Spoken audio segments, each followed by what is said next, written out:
Salam jemaat Tuhan. Mari kita angkat hati dan pujian bagi Dia. Dialah kekuatan di dalam pengharapan yang memberikan kita kemenangan. Yesus Kristus Tuhan di atas segala nama. Haleluya, haleluya.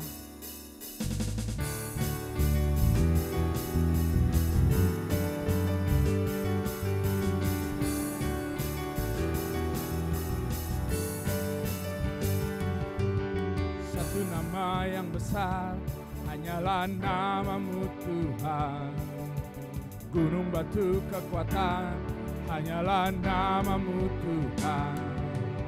Tak terbatas kuasa-Mu Tuhan.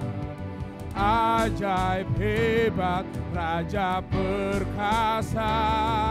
Kami bawa pujian, nyanyian kemenangan. Masuki gerbang-Mu, hati kami bersuka.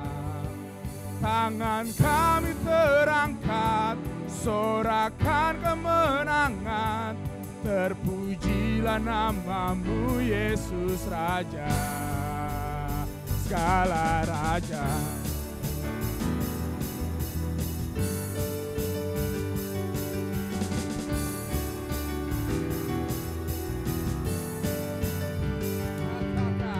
Satu nama yang besar, hanyalah nama-Mu Tuhan. Gunung batu kekuatan, hanyalah nama-Mu Tuhan. Tak terbatas kuasa-Mu Tuhan. Ajaib hebat, Raja perkasa. Kami bawa pujian, nyanyian kemenangan. Masuki gerbang-Mu, hati kami bersuka. Tangan kami terangkat, sorakan kemenangan. Terpujilah nama-Mu Yesus Raja, segala raja.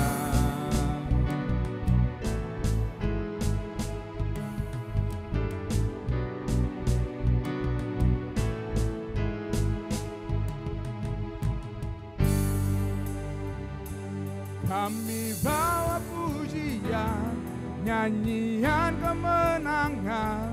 Masuki gerbang-Mu, hati kami bersuka. Tangan kami terangkat, sorakan kemenangan. Terpujilah nama-Mu Yesus Raja. Kami bawa pujian, nyanyian kemenangan. Masuki gerbang-Mu, hati kami bersuka. Tangan kami terangkat, sorakan kemenangan. Terpujilah nama-Mu Yesus Raja. Terpujilah nama-Mu Yesus Raja. Terpujilah nama-Mu Yesus Raja, segala raja.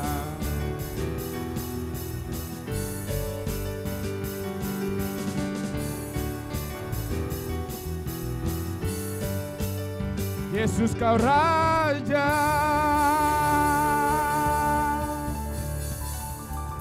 Terima kasih Tuhan.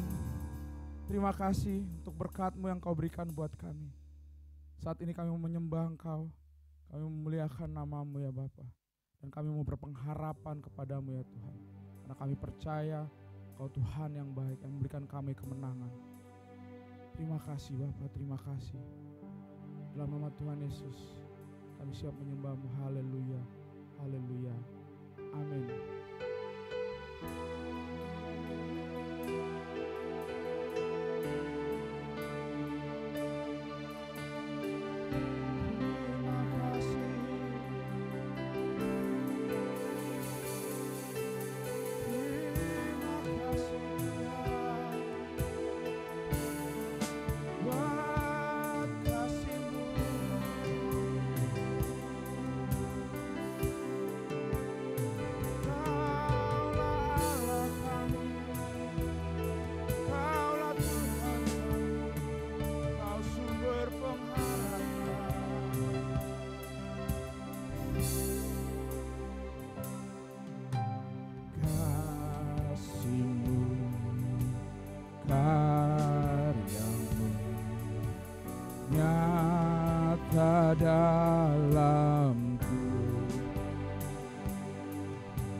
salibmu tebus hidupku,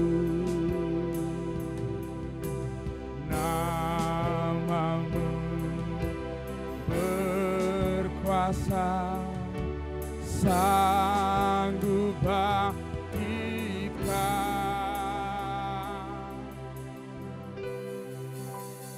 Harapanku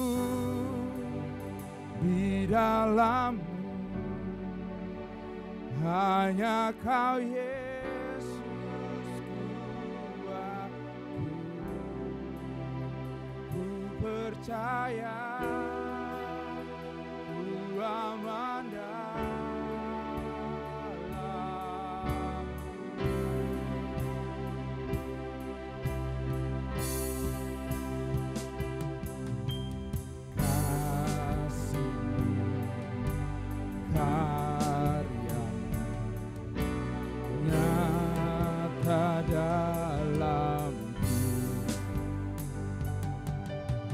Kau pegang hidupku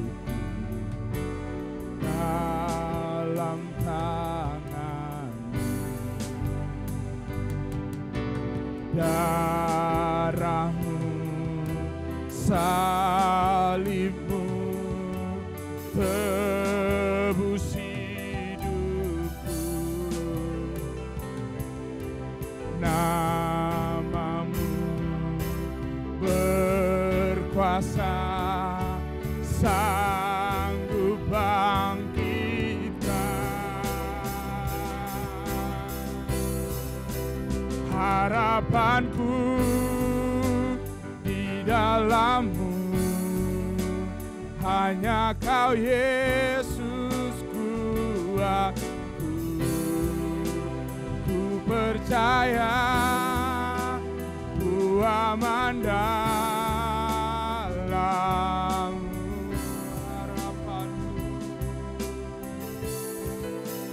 Harapanku di dalam-Mu, hanya Kau Yesus kuatku. Ku percaya, ku aman dalam-Mu.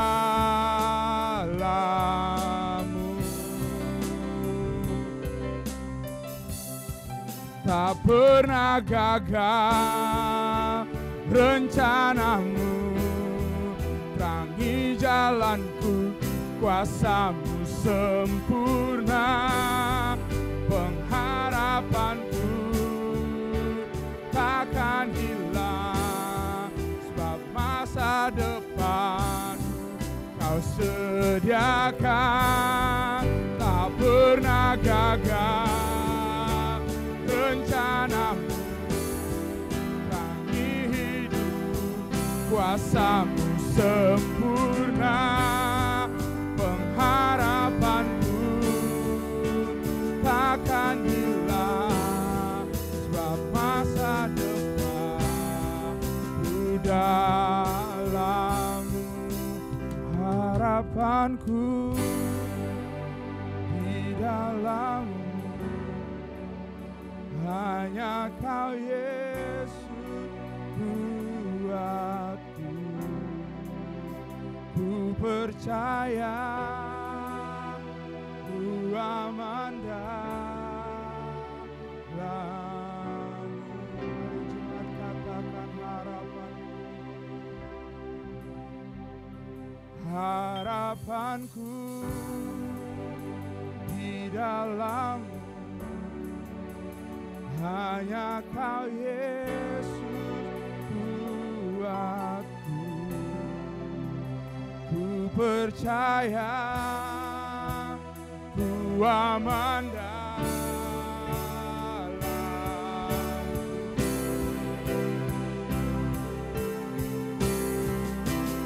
Harapanku di dalam-Mu, hanya Kau Yesus kuatku. Ku percaya, ku aman dalam-Mu.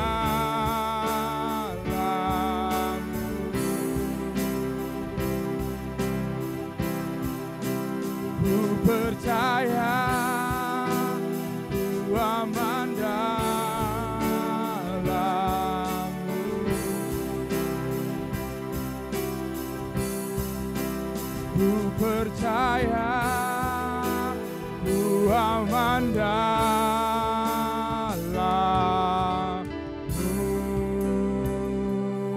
Haleluya, kami percaya.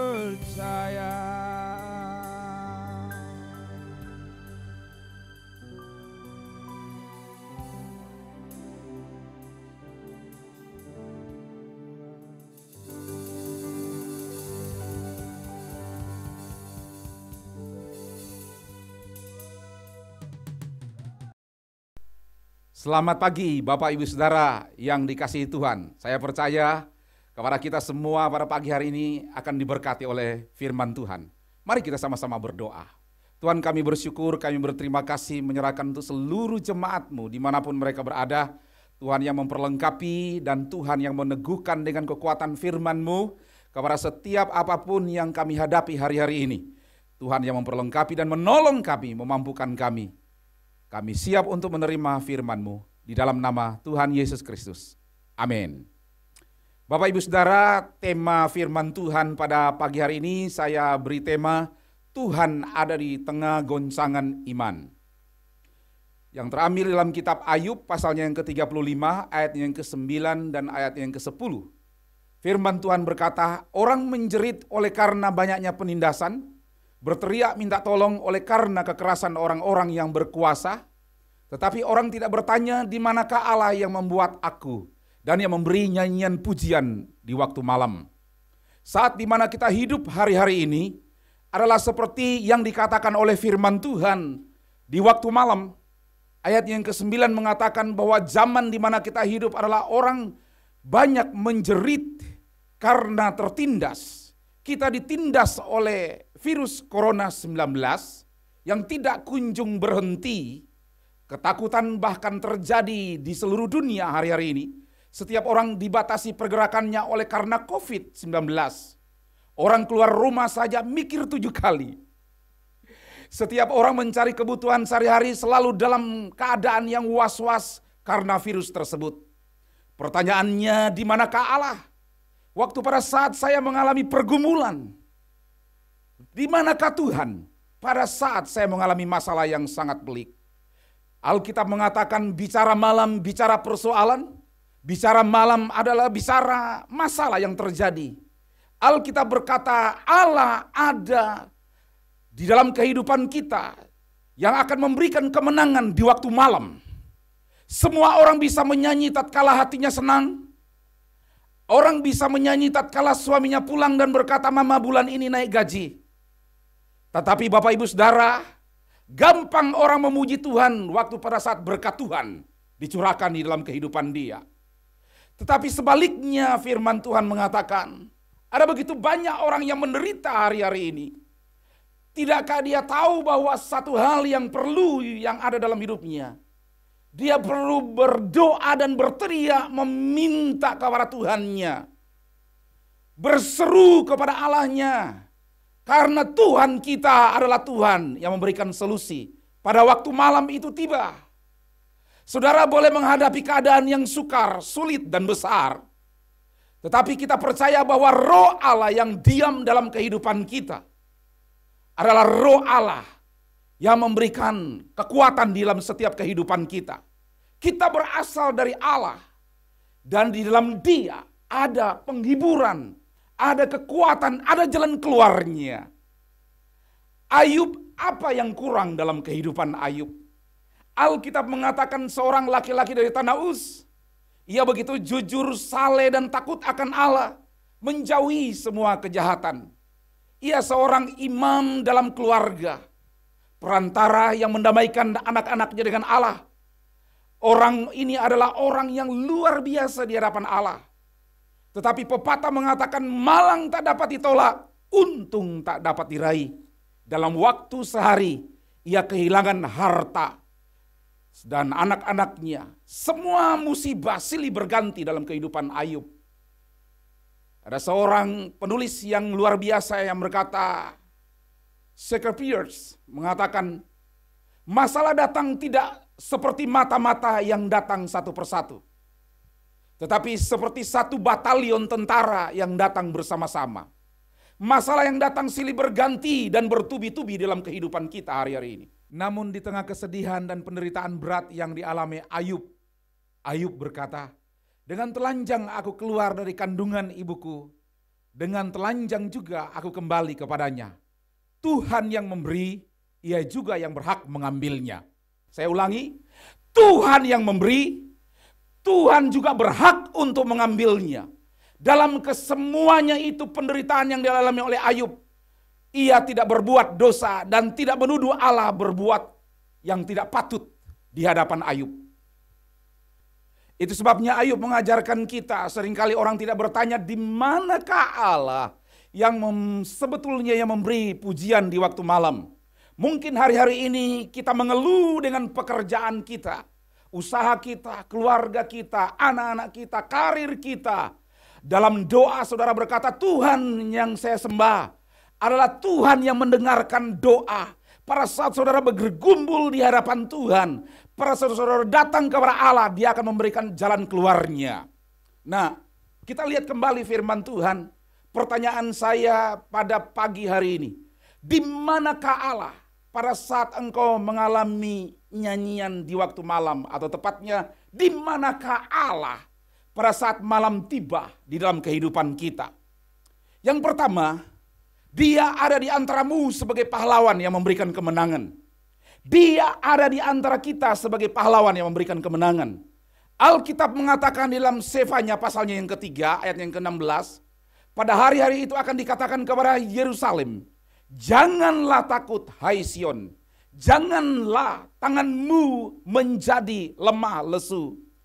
Tuhan ada di antaramu sebagai pahlawan yang memberikan kemenangan. Ia bergirang karena engkau dengan sukacita. Ia memperbaharui engkau dalam kasih-Nya. Ia bersorak-sorak karena engkau dengan sorak-sorai. Seperti pada waktu pertemuan raya, aku akan mengangkat malapetaka daripadamu, sehingga oleh karenanya engkau tidak lagi menanggung celah. Ayat yang ke-19, sesungguhnya pada waktu itu aku akan bertindak terhadap segala penindasmu, tetapi aku akan menyelamatkan yang pincang, mengumpulkan yang terpencar, dan aku akan membuat mereka yang mendapat malu menjadi kepujian dan kenamaan di seluruh dunia.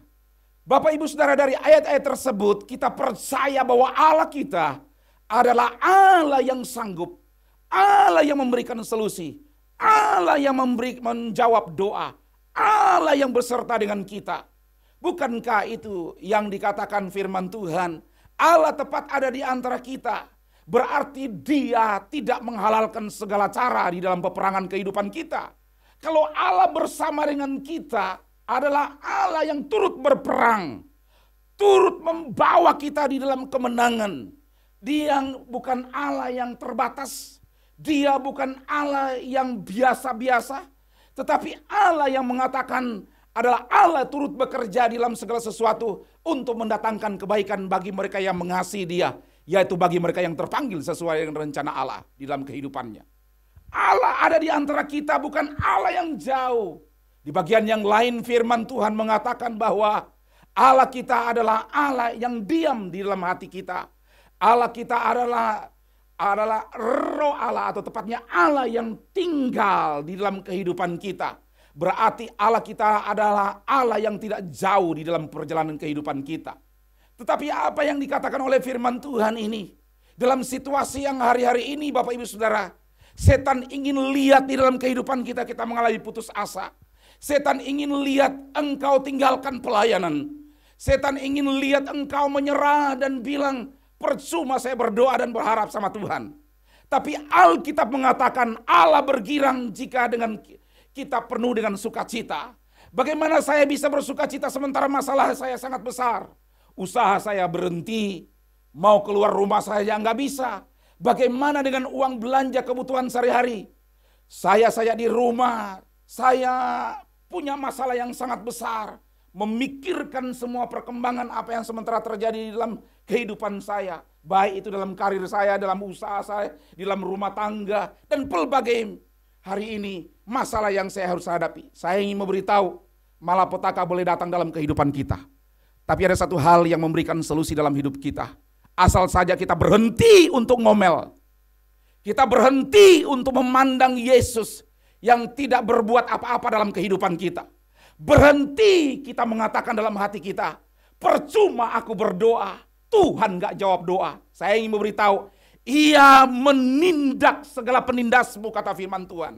Ia menyelamatkan yang pincang, mengumpulkan yang terpencar, dan mendapat malu menjadi pujian dan kenamaan di seluruh bumi. Itulah Allahmu dan Allahku. Dia adalah Allah yang dapat dipercaya. Kalau kita izinkan Dia masuk di dalam peperangan bersama-sama dengan Dia, maka Allah kita adalah Allah yang telah mengukur sebuah kemampuan yang kita miliki. Dan tidak mungkin itu melampaui semua kekurangan atau tepatnya semua kelemahan di dalam kehidupan kita. Termasuk dengan kekuatan dalam kehidupan kita. Allah kita adalah Allah yang tahu ketika kemampuan yang sangat terbatas di dalam kehidupan kita. Dia itu yang ambil peran jauh lebih hebat, jauh lebih besar, dan jauh lebih mulia dalam hidup kita. Dia akan memberikan solusi. Pertanyaan saya, kalau begitu, di manakah Tuhan pada saat COVID ini terjadi? Di manakah Allah?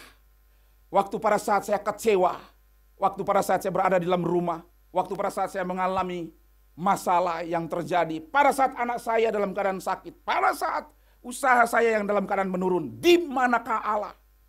Di manakah Tuhan pada saat saya mengalami masalah yang begitu sangat besar terjadi dalam hidup saya? Dia ada di antaramu, dikatakan sebagai pahlawan yang memberikan kemenangan. Dia ada di dalam diri saudara. Dia ada di dalam hati saudara. Dia ada bersama dengan saudara. Ia bukan Allah yang jauh. Dia ada tepat bersama dengan saudara untuk memberikan jalan keluarnya dalam hidup kita. Kenapa sering tidak mengalami kuasa Allah yang hebat yang bekerja dalam kehidupan kita? Karena kita tidak mau menyadari Dia ada di antara kita. Kalau kita menyadari Dia ada bersama dengan kita, maka tidak ada kata-kata, tidak ada hal-hal yang pikiran yang negatif yang muncul dalam kehidupan kita. Yang adanya kata-kata yang positif, pikiran kita positif bahwa Allah turut bekerja di dalam kehidupan kita. Karena Dia adalah Allah yang dapat dipercaya. Dia bersama dengan kita. Dia ada di antara kita. Yang kedua yang saya lihat bukan hanya di antara kita. Mengapa dikatakan firman Tuhan tidak mengalami kuasa Allah? Karena kita tidak menyadari. Kita harus berserah diri kepadanya. Kalau kita tahu Dia ada di antara kita, Tuhan ada di antara kita, kita akan pasti mengatur kehidupan kita bahwa Dia ada di antara kita. Kita akan mengatur jam doa kita, kita akan menyetel hati kita, kita akan mengatur saat-saat teduh kita, kita akan mengatur juga jam-jam di mana kita membaca firman Tuhan. Pada saat yang sama, kita membuka hati kita, kita mengizinkan, kita berserah diri kepadanya. Saat yang sama, Dia akan ambil dan Dia akan bereskan semuanya. Yang tidak beres di pemandangannya, Dia buang, Dia minta, dan Dia buang jauh di dalam kehidupan kita. Dia mulai menata hidup kita ke arah yang lebih baik. Tetapi kita tidak mau berserah diri. Allah tahu apa yang sedang kita buat dalam hidup kita. Waktu yang sama kita bisa ngeliatin di dalam kehidupan Petrus. Yesus berkata kepada Petrus, sarungkanlah pedangmu. Bukan berarti Yesus pengecut, bukan berarti Yesus tidak mau dibela. Tetapi pada waktu Yesus bilang sarungkanlah pedangmu, Dia berikan alasan. Alasan yang pertama karena orang hidup dengan pedang akan mati pula dengan pedang.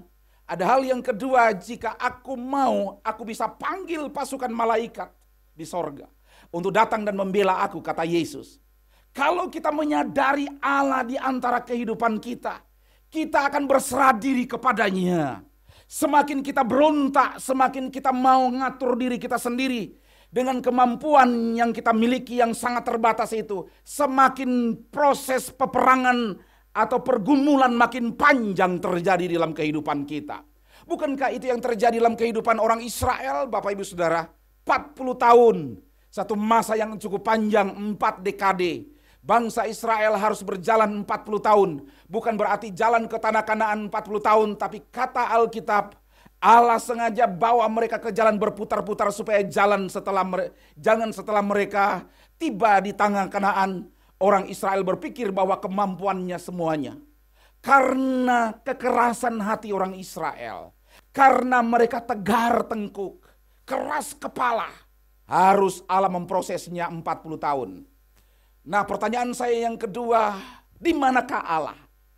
Pada saat waktu malam itu tiba, malam itu bicara masalah, malam itu bicara pergumulan dalam kehidupan kita. Pertanyaan yang pertama tadi, di manakah Allah pada saat malam itu tiba? Pada saat engkau mengalami masalah, yang pertama yaitu Dia ada di antaramu sebagai pahlawan yang memberikan kemenangan. Yang kedua yang saya lihat dalam firman Tuhan, Allah ada di sorga mengatur pembelaan bagi setiap kita. Bukti yang sahih terjadi dalam kehidupan orang yang bernama Stefanus. Di dalam firman Tuhan Kisah Para Rasul pasalnya yang ke-7 ayat 54. Alkitab menggambarkan begini. Ketika anggota-anggota mahkamah agama itu mendengar semuanya itu, sangat tertusuk hati mereka. Malah mereka menyambutnya dengan kertakan gigi. Tetapi Stefanus yang penuh dengan Roh Kudus menatap ke langit, lalu melihat kemuliaan Allah dan Yesus berdiri di sebelah kanan Allah. Lalu bertanya, sungguh aku melihat langit terbuka dan anak manusia berdiri di sebelah kanan Allah. Maka berteriak-teriaklah mereka dan sambil menutup telinga serentak menyerbu dia. Mereka menyeret dia keluar kota lalu melemparinya. Dan saksi-saksi meletakkan jubah mereka di depan kaki seorang muda yang bernama Saulus. Sedang mereka melemparinya, Stefanus berdoa, katanya, ya Tuhan Yesus, terimalah rohku. Sambil berlutut ia berseru dengan suara nyaring, Tuhan, janganlah tanggungkan dosa ini kepada mereka. Dan dengan perkataan itu meninggallah ia.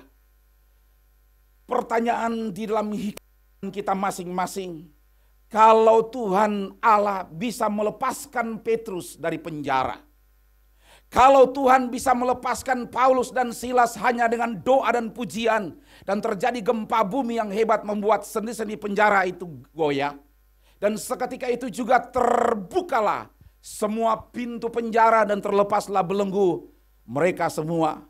Kalau Tuhan bisa melepaskan Daniel dari gua singa, kalau Tuhan bisa melepaskan Sadra, Mesak, Abednego dari dapur api yang menyala-nyala. Pertanyaan saya pagi ini, bagaimana persoalan dengan Stefanus? Apakah Stefanus kurang rohani? Apakah dia kurang mengenal Allah? Alkitab mengatakan bahwa Stefanus penuh dengan Roh Kudus. Kalau hanya saat ini, kenapa satu ditolong, satu tidak ditolong? Satu disembuhkan dan yang satu tidak disembuhkan? Zaman sekarang akan mengatakan, mengapa ini ditolong, yang sana tidak ditolong? Mengapa Petrus, Paulus, Silas dilepaskan dari penjara? Daniel dari gua singa, serta Sadra, Mesak, Abednego dari api yang menyala-nyala. Tetapi Stefanus yang penuh dengan Roh Allah diseret keluar kota dan dilempari dengan batu yang besar. Pertanyaannya, apakah bagi Stefanus kematiannya bukan mujizat? Tapi pertolongan Allah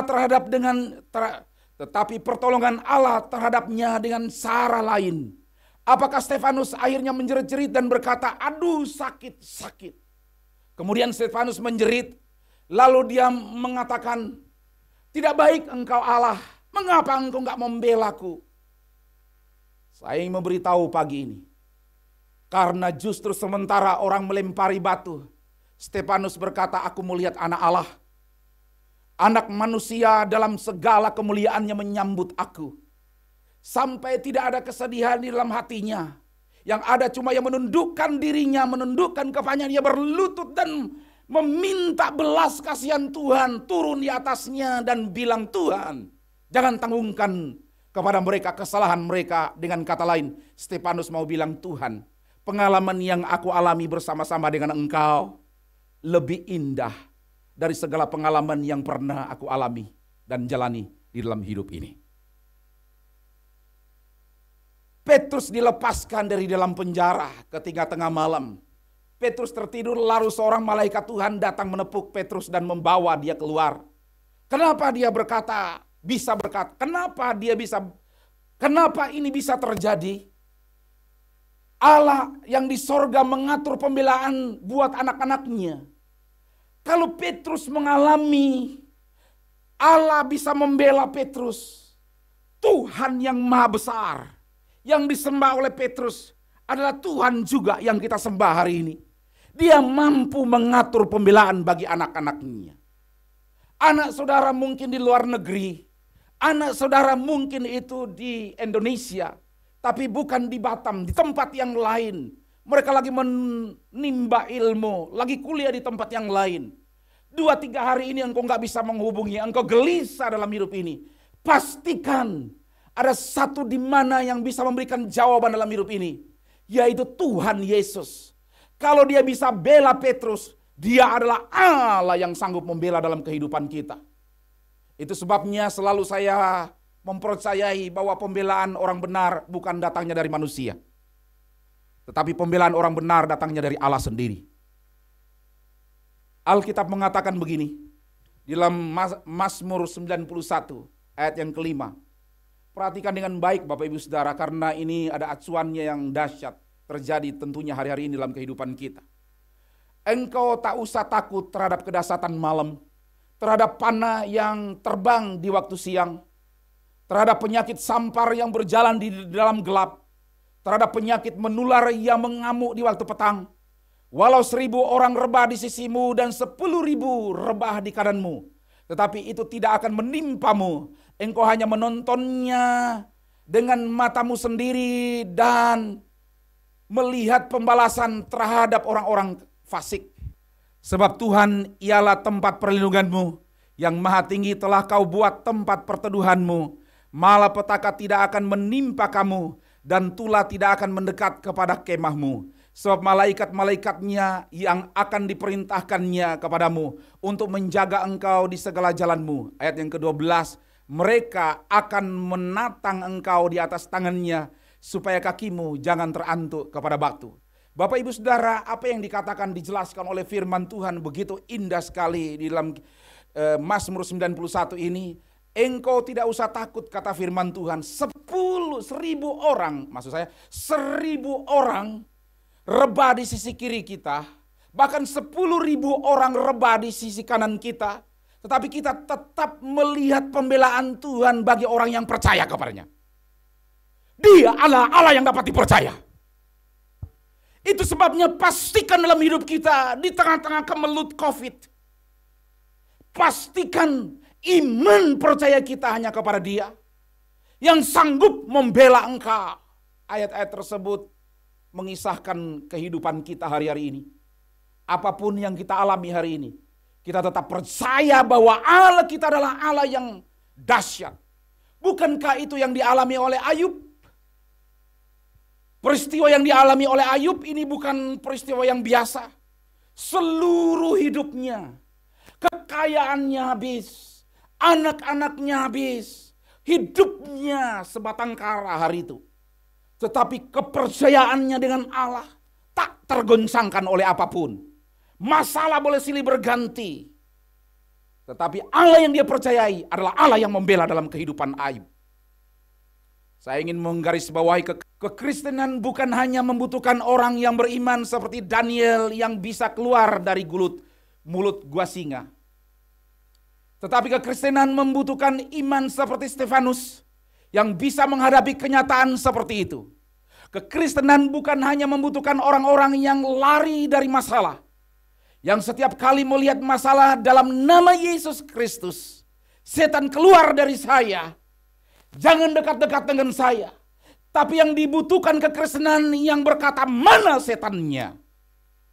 Ayub berkata, justru ketika aku keluar dari dapur api, aku akan menjadi emas murni yang berkenan di hadapanmu. Allah tidak pernah mengenal pengecualian. Betul, kita melayani Tuhan, tapi kita tetap mengalami badai di dalam kehidupan ini. Bahkan sampai badai api pun terjadi dalam kehidupan kita. Badai api itu badai masalah yang sangat besar. Pertanyaannya, di manakah Allah pada saat engkau menghadapi masalah?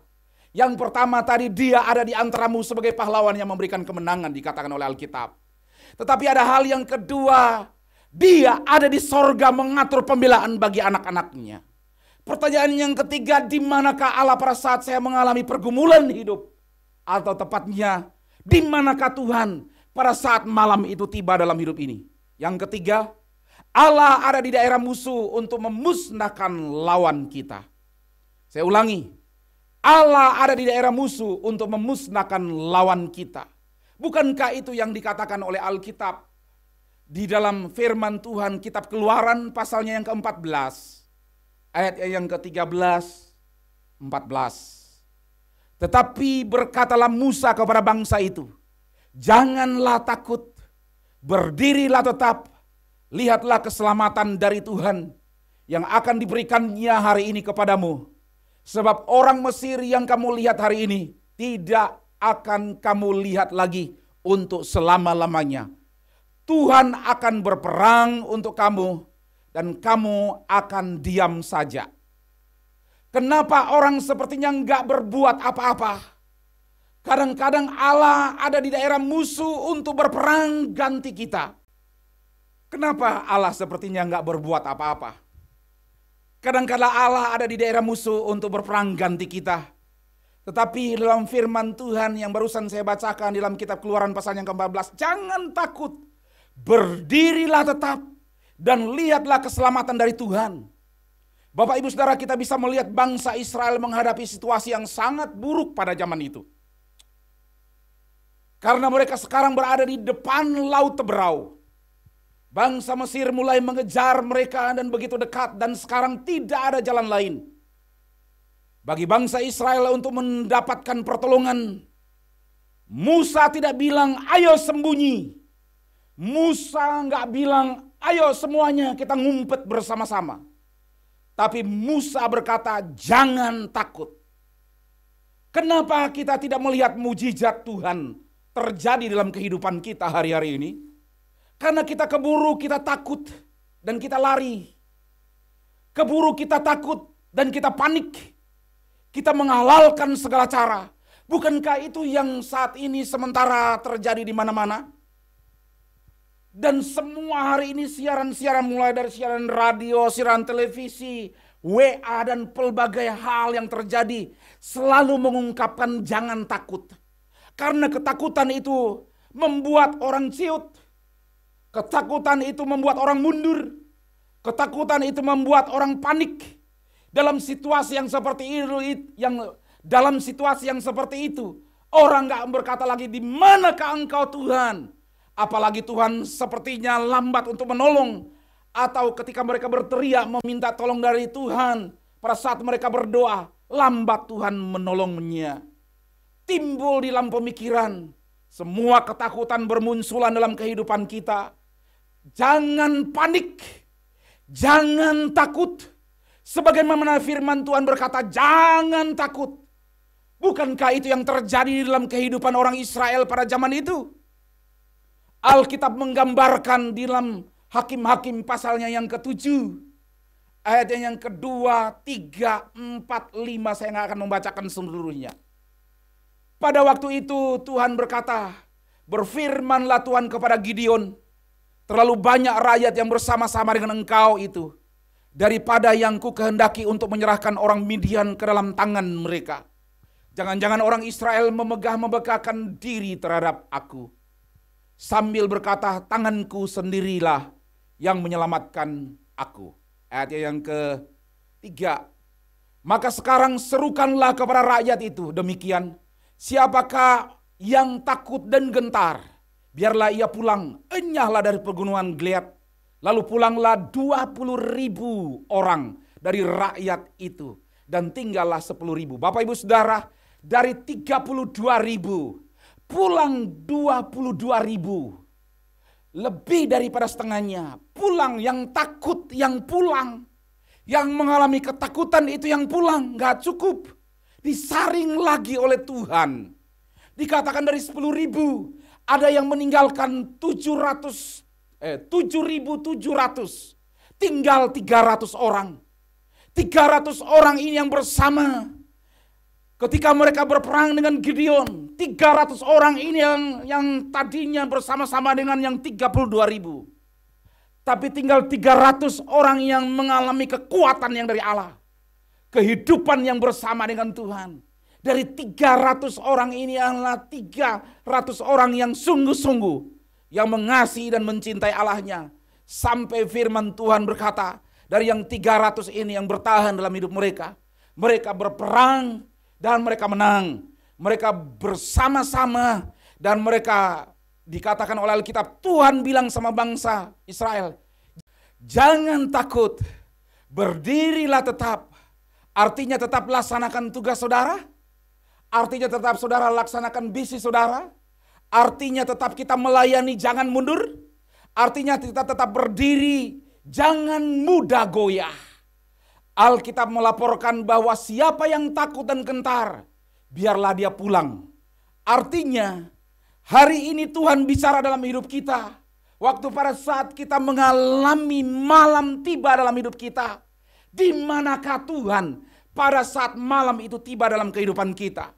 Yang pertama, Dia ada di antaramu sebagai pahlawan yang memberikan kemenangan. Yang kedua, di manakah Tuhan pada saat saya mengalami malam itu tiba dalam hidup saya. Masalah tiba itu dalam hidup ini. Dia ada di sorga mengatur pembelaan bagi anak-anaknya. Kalau Stefanus diatur oleh Tuhan, bagaimana dia dibela oleh Tuhan, saya percaya dia akan mengatur pembelaannya di dalam kehidupan kita ketika kita mengalami masalah.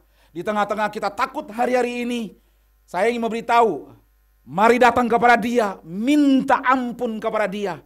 Karena Dia ada di sorga mengatur pembelaan bagi anak-anaknya.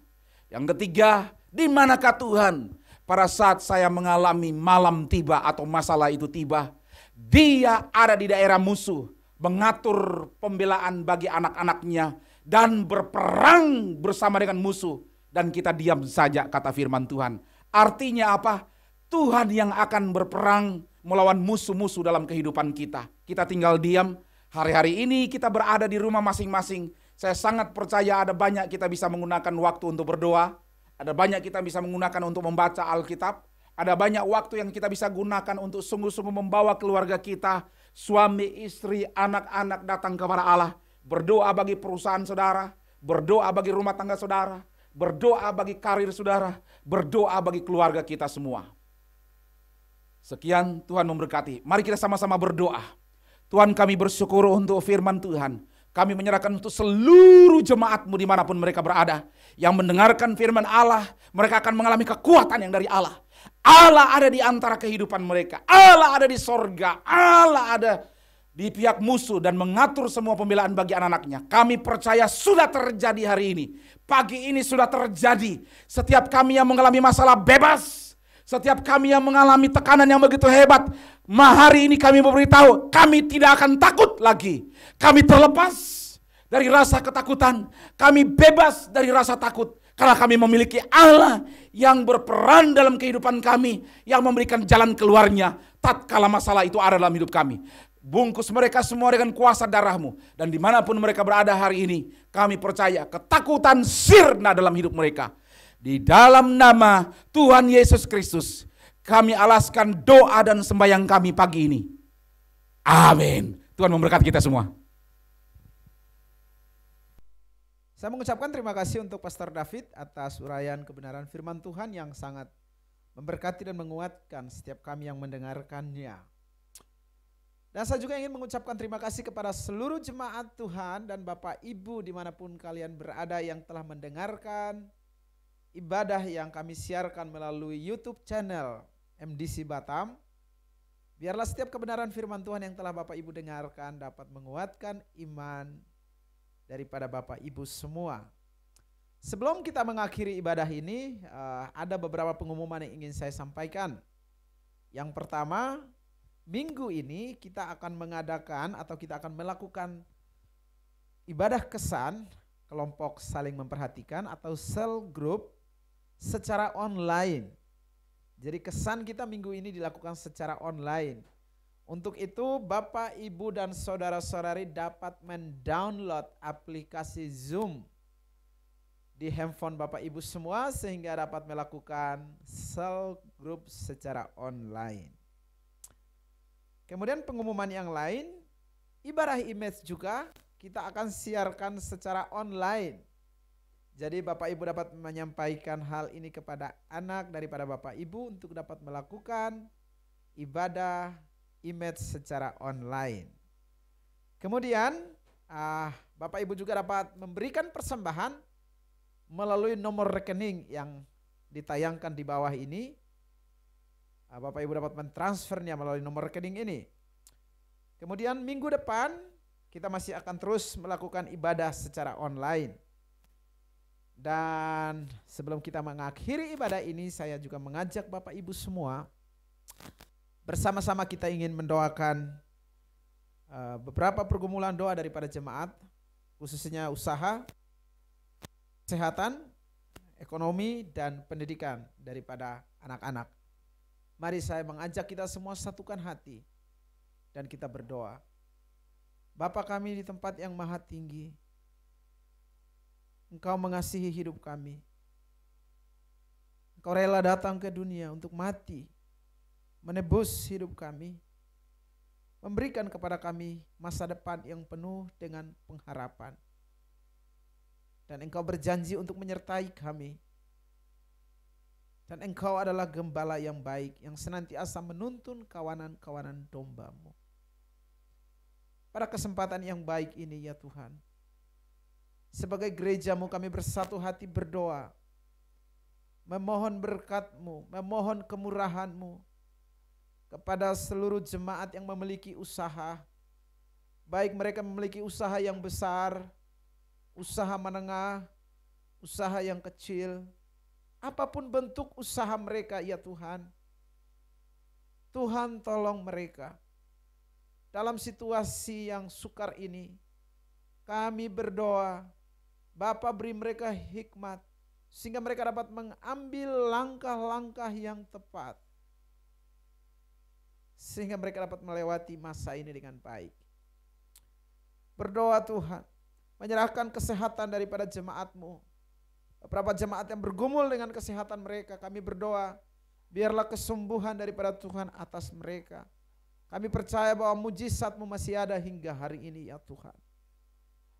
Ekonomi daripada jemaat-Mu ya Tuhan.